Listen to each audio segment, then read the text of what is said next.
everyone, and welcome to Getting In, a college coach conversation. It's kicking off my first podcast taping. I know you guys have already seen me host a podcast this month in 2022, but it's the first one I'm taping in 2022.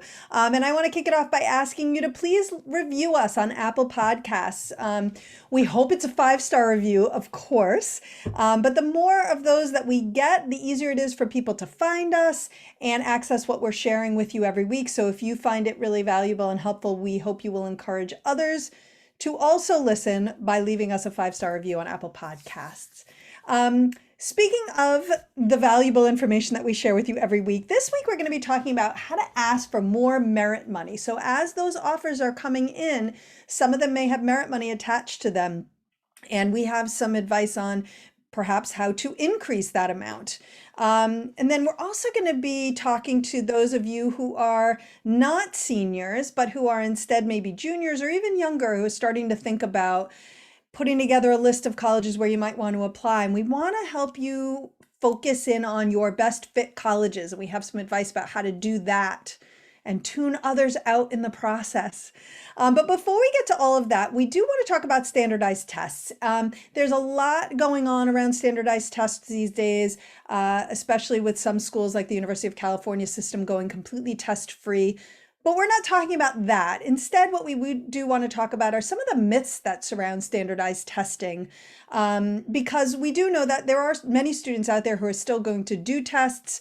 My son did standardized tests this past year, and he worked with ArborBridge, which is one reason why I'm extra excited to welcome our next guest, who happens to be the CEO of ArborBridge. And her name is Megan Stubbendeck, and she's going to talk to us about tests. Hi, Megan. Hey, Beth, thanks for having me again. I always love coming and talking with you about tests and college admissions. It's great. No, absolutely. You are our favorite when it comes to this subject. So happy to have you here. And I want to jump right in. And I think the first thing, I said we weren't really going to talk much about test optional. I sort of lied a little bit. But the first myth I think that we come across, and with more frequency, is either the idea that no one needs to take the SAT or the ACT, or everyone needs to take the SAT and the ACT. And so I'd love to get your thoughts on this one. Yeah. And so as we go through each of these myths, I think one of the easiest ways to tackle them is to talk about where these myths even come from, like what the source is, and then we'll lay down some truth. What is the actual reality of the world? And you really hit the nail on the head when it comes to test optional. That's really the source. All of these changes that have been happening at University of California system, University of Chicago, Harvard even came out for the next 4 years. They're going to be test optional too. There's a lot of change going on, particularly because of COVID. Over the last 2 to 3 years, we've got a lot of new policies coming out, and this test optional is the big one. And test optional just means that a school doesn't require that you sub a test score, an SAT or ACT score, but you can if you want to add it to your application. So that's causing this sort of two polar opposites. Either you never have to take it or everyone still has to take it. And so the truth here that we come down to is it largely depends. There's actually a really big gray spot in the middle. It's not black or white right now. And that's actually probably for the benefit of most students, because you can kind of pick what's going to work best for you.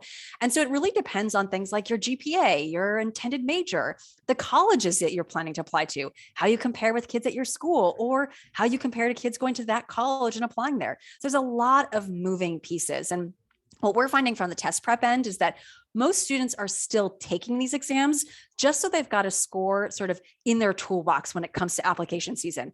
Yes, they may submit them. Maybe they don't. Maybe they submit to some schools and not all of them. But that's what we're finding on the test prep. How about a Bright Horizons College Coach? How are you guys seeing? I mean, I think what we are seeing is that a lot of students coming in with the intent to take tests, or maybe saying, you know, I really don't want to. And of course, we're going to work with them wherever they're at in that process. I think the good news is that in the past, if a student didn't want to do standardized testing, our focus really had to be very narrow, because there weren't that many schools out there, or there weren't nearly as many schools that were test optional as there are now. And so, you know, we really had to be clear that, okay, well then all of these schools will not be an option if you decide you don't want to do standardized testing. Whereas now we're more able to say, okay, you don't want to do standardized tests, that's fine.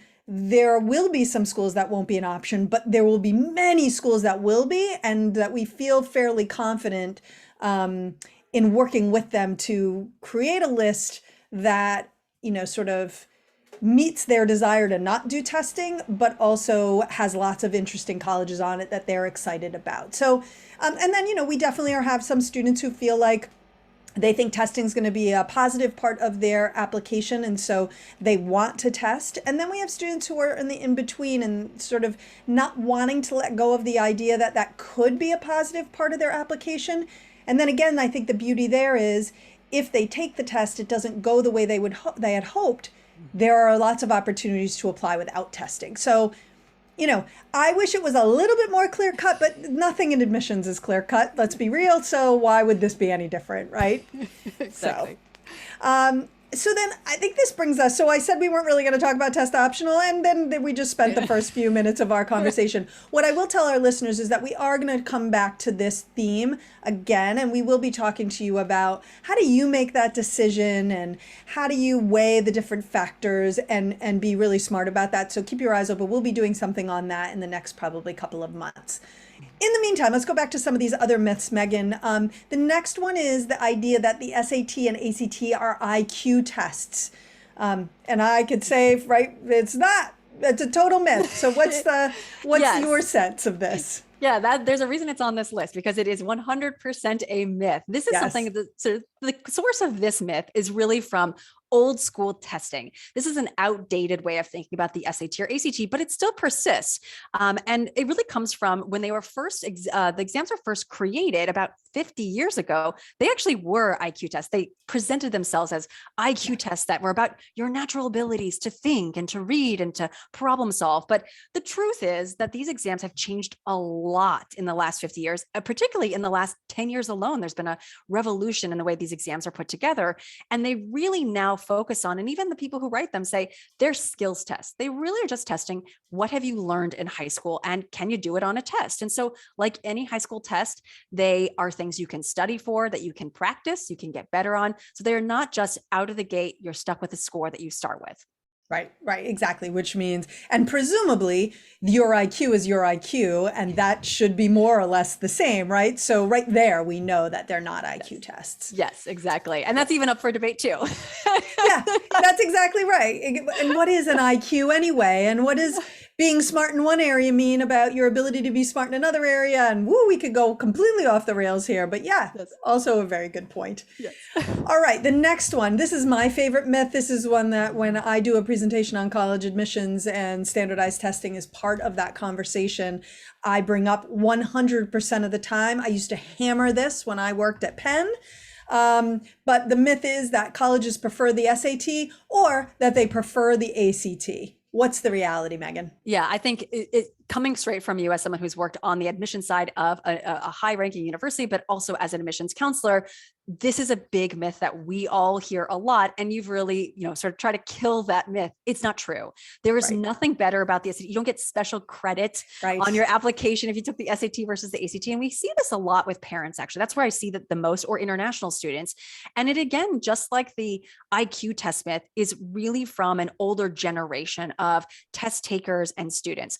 Yes, maybe 30 years ago, 40 years ago, colleges on the coast, East Coast and West Coast, preferred the SAT, and the Midwest and the South preferred the ACT, but that is no longer true. All of the colleges in the United States see these two tests as equally valid, and you can take either exam for admissions. Neither one is going to give you a leg up. What's really important is that you should do the one you do best on, and you should do the one that you prefer and that fits your schedule and your timeline. That's really where the decision should be made. Yeah, I could not underscore this more.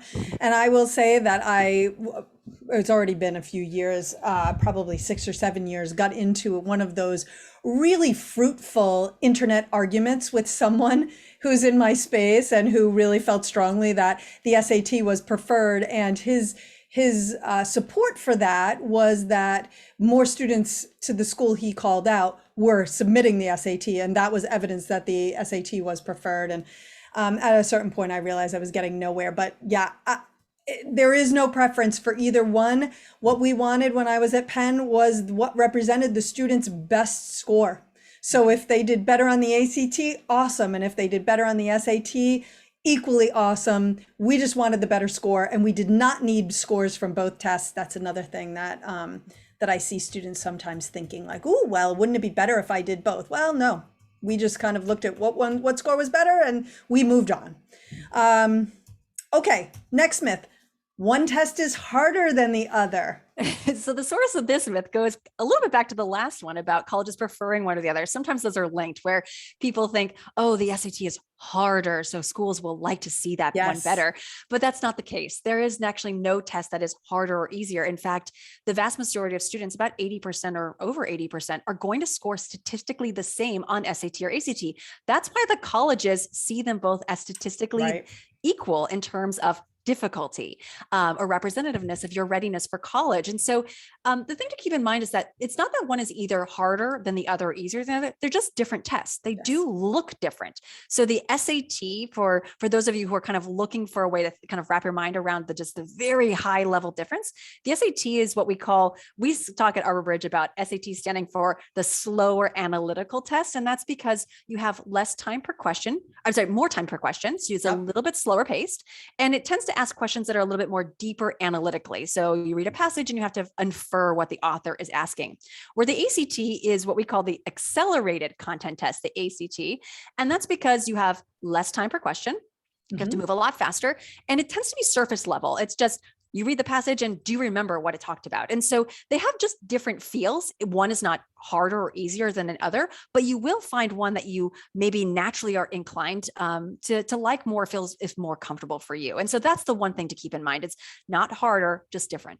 Right. I think that is so important.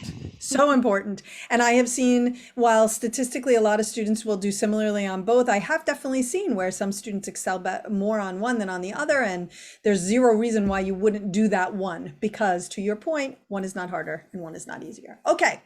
Next myth. You have to be good at science to do well on the ACT.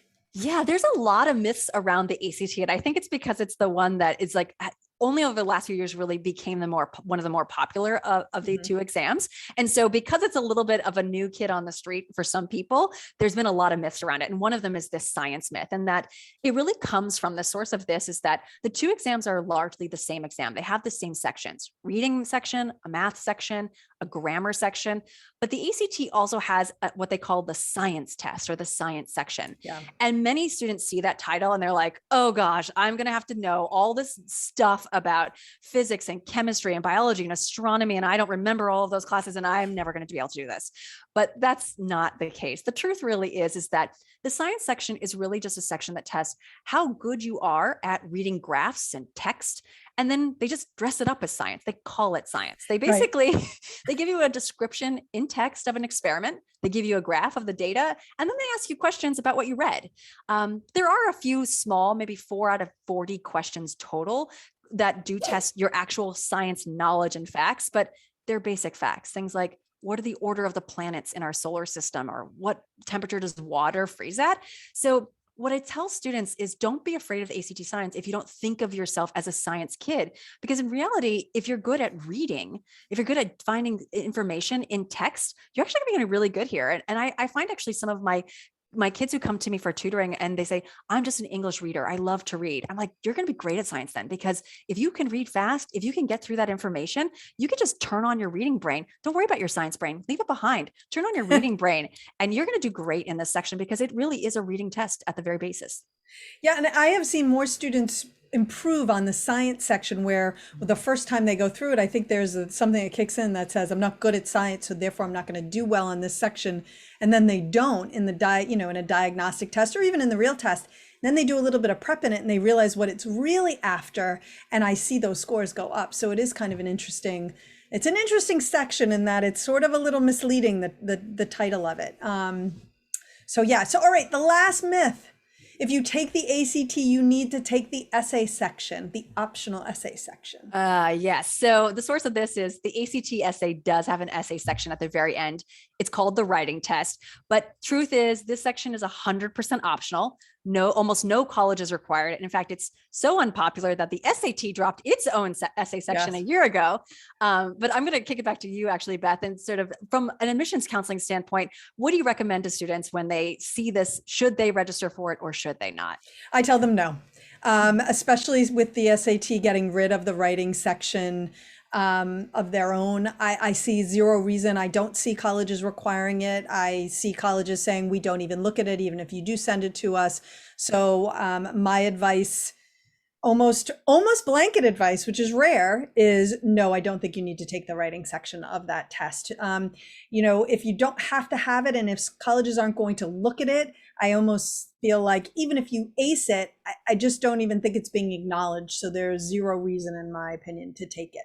So. Yeah, don't waste your money or your time. Just move on to something better. That's exactly right. That's exactly right. All right. Well, Megan, thank you so much for joining today. As always, lots of really great information. I appreciate you sharing it with us. Thanks so much for having me, Beth, and good luck to everybody out there listening today. Yeah, absolutely. And to those same people, please don't go away, because we're going to take a quick break. But when we come back, we're going to be talking about merit money. And believe me, you do not want to miss a section on how to get more if that's possible. So we'll be right back.